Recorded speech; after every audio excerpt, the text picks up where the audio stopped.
Okay, trigger a stock lockup. This pin right here is your locking lug that locks into the receiver. This one's in pretty good shape.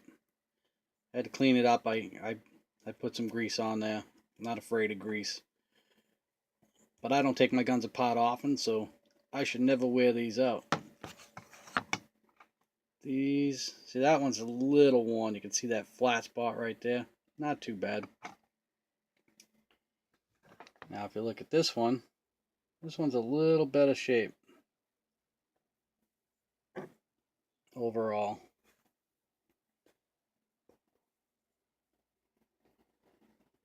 Alright, crappy camera.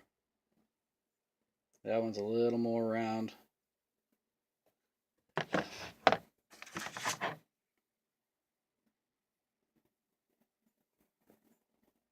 This one's actually probably the worst of the three I have out.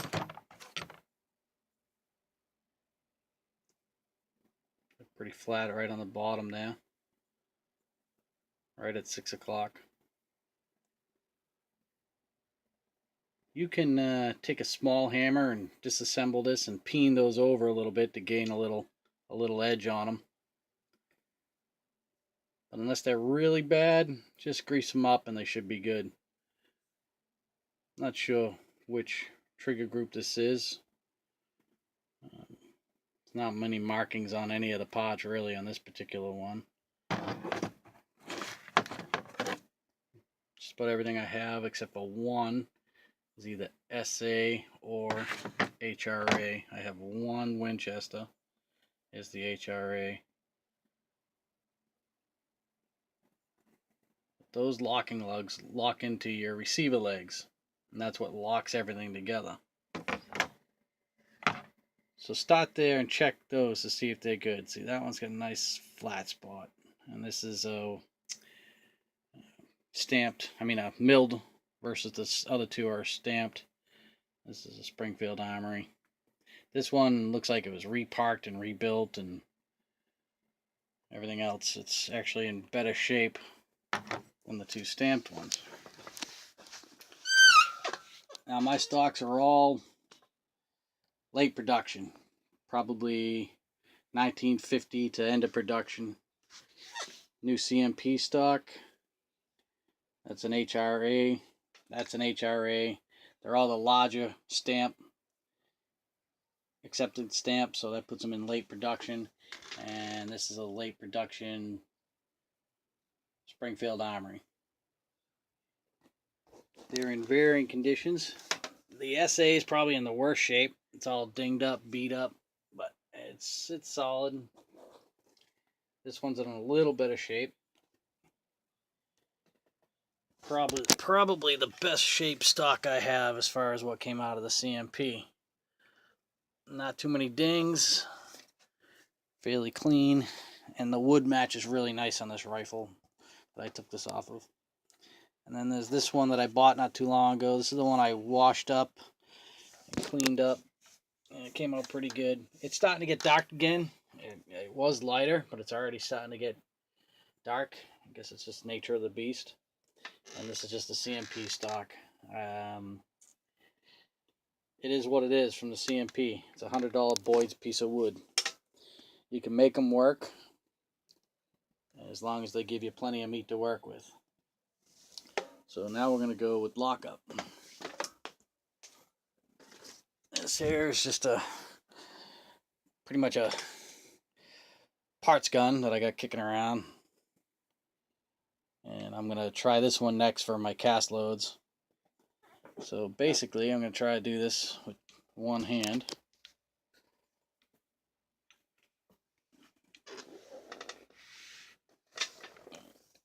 Stock fit.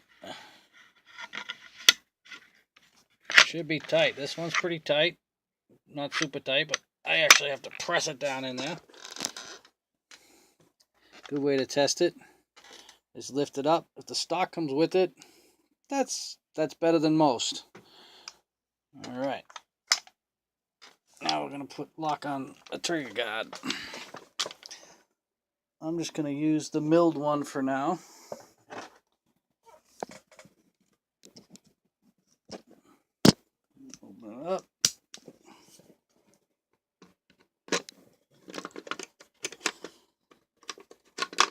Drop it down in there. And I get real good tension right there. I mean, I'm going to have to probably whack this or put it on the ground and press it. I cannot press that with my hand.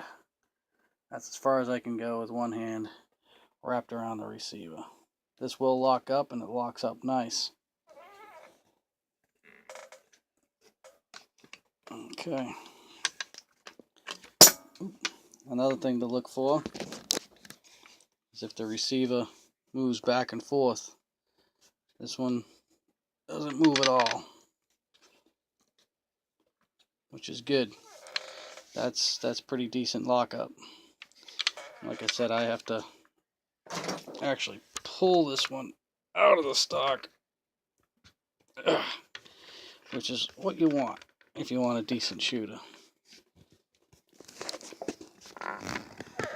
There it goes. Alright. So that's what a new Boyd stock from the CMP should fit right. They're going to have their fit issues, especially in this area here. They don't put the little relief cut on a lot of them right through here. You can see that the receiver's touching here, not touching here, touches a little here, doesn't touch it all to this back of the heel. So this is going to need a little work. You can see where the line right along there. So it's sitting pretty well there and sitting so there. This here is what I was talking about before.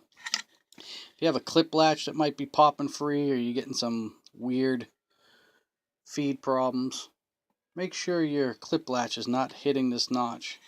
I already radiused this one out. I just happened to have like a little mini sanding drum that was about the same size, and I just hit it real quick and solved that problem real quick. This one is still hitting the op rod, so this one needs a little more careful fitting. You can see the lighter colors there compared to here. So it's hitting the op rod still. So I'll sand that down. This stock's going to get a complete makeover. I might even bed this stock. Now, moving on. That's good fit. Then we move on to this one. That just drops right in. Lifts right out. That's about as good as any GI stock I have comes. Alright.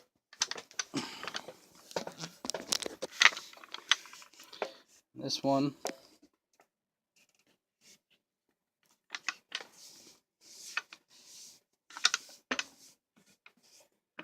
has a little play. Let's see if I can't get this to work with one hand. Alright.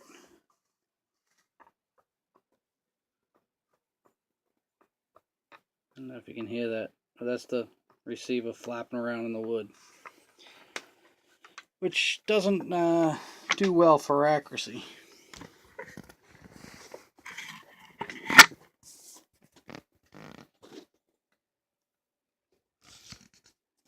So we'll take the same trigger lock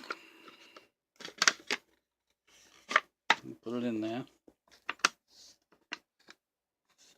This one isn't too bad for lockup, but it's a little wimpy.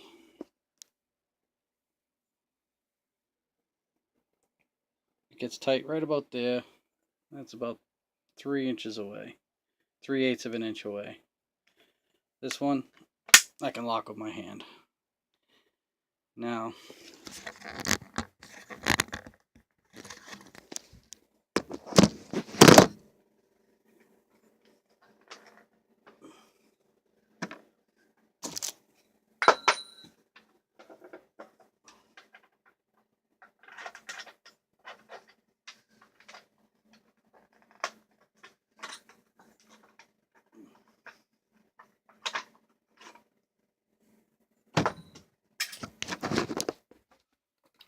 just for the heck of it,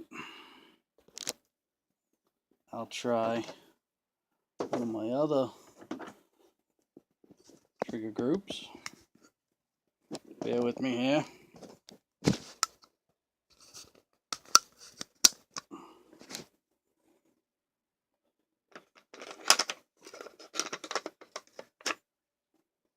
Now this one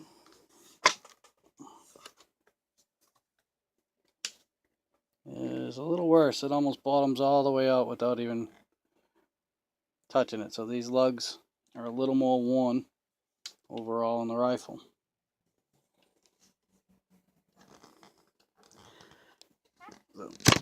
That one's not terrible.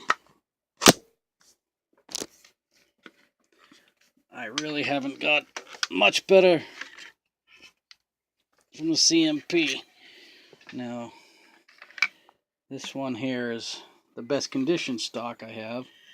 You can see where the receiver is fitting real nice. It's touching all the way around. And there's a noticeable gap right here.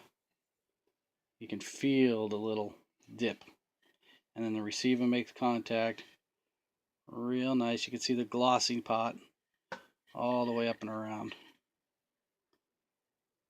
And that's about as good as it gets. You can see the same on the trigger guard. You can see the glossy or the color difference. You can see the line right there. Now,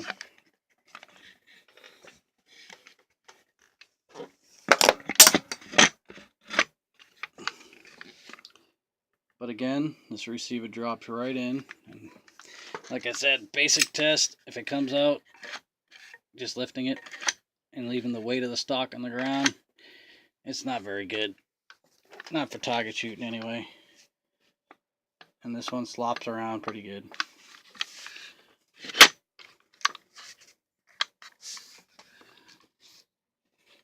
Probably should have took the sling off, but oh well.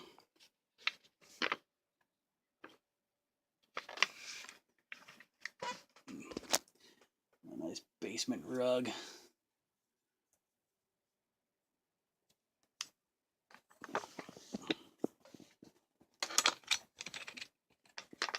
So I'll put this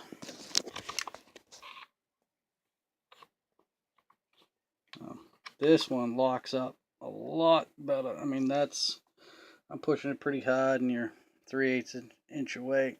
I can lock it by hand though. That takes a little bit, but I can get it on there. So this stock locks up a little better.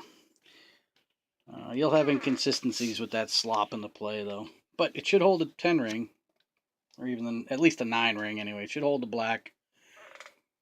Just about every one of my Garands holds the black.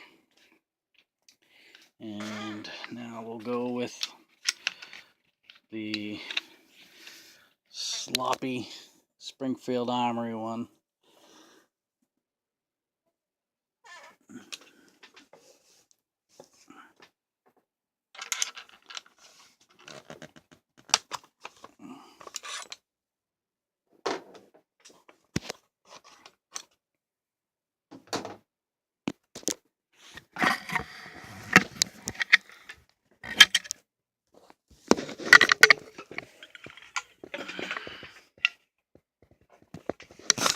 Here's another example. The stock is only really hitting here, and I just took these off these rifles, I don't know, a little while ago. I'm going through them all. I haven't kind of ignored them since I built my match rifle, so I'm just going through them all. As you can see, it doesn't really hit anywhere. One little spot. So this receiver does not sit flat in this stock, or hasn't anyway. Well, that's good. Typical service grade stock. But again, this is the receiver that came out of this rifle. It's another Springfield, and it's sloppy. That's the stock receiver moving back and forth in the stock. So,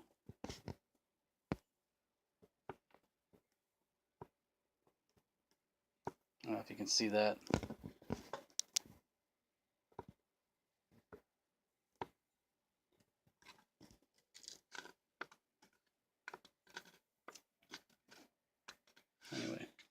It moves quite a bit. So every time you shoot this gun, it's going to go forward or back, rocking back and forth and slopping around. They do seem to settle in though. But that's your basic lockup, and that's what everybody says about your Garand and how well the stock locks up.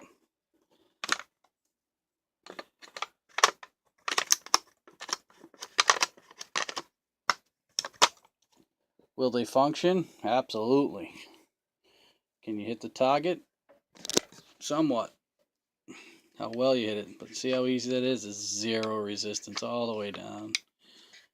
So this stock is just shit for shooting. I mean, there's no resistance at all. I mean, I can move, if I put this stock in a padded vise or something, I can rock this receiver back and forth with the trigger guard latched. And it doesn't matter which trigger guard I use. So this stock is nothing more than a piece of wood to put on a rifle. And as you can see, there's all kinds of issues. The hand guards, this thing's so compressed, the hand guards are actually pressing onto the stock itself, which is no good. Once you get everything all locked in, there's no play. Excuse me.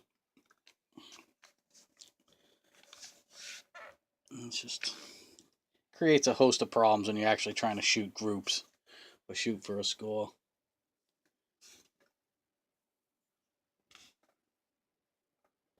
And that is lockup. This is poor lockup. The other two were marginally good lockup. You want a really good lockup, you'll feel tension right there, right at the top of the trigger, and it gets super hard, and usually you need to put it on the ground and give it a whack, and it will lock in. Sometimes you have to use a soft-faced mallet, just snap it in there, and then leave it alone. There's no need to bust this thing down every time you use it. Just absolutely no need. Unless you get it wet, I see no need to take your stock off. Some people store their trigger guards unlocked. You push it as far down as it will go without actually locking and leave it like that.